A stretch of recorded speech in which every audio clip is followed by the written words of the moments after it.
رسول الله صلی الله علیه وسلم فرمایي کوم شخص چې په اوداسه کې لا اله الا الله محمد رسول الله وایي الله تعالی به ورته لس انعامونه ورکړي.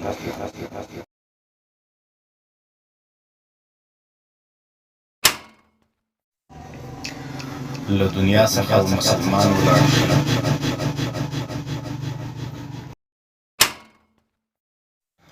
د ځان کدن سختۍ به ورباندې اسانه شي.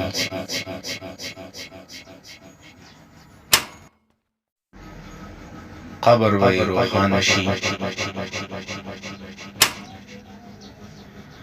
په پل صراط به د بجلۍ په شان تېر شي. قیامت کې به د شهداو سره یو ځای عملنامه ورکړل شي. د میزان په تله کې به نیکۍ زیاتې شي.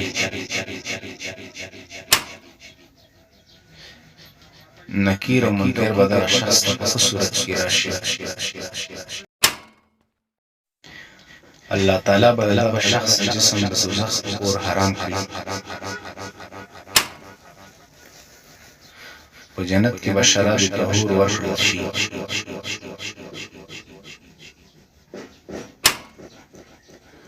په جنت کې به د ټولو سترګو هورې د ده بیبیانې شي.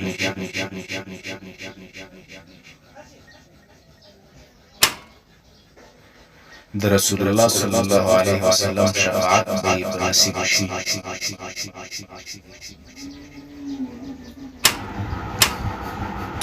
د الله جل جلاله دیدار وکړي.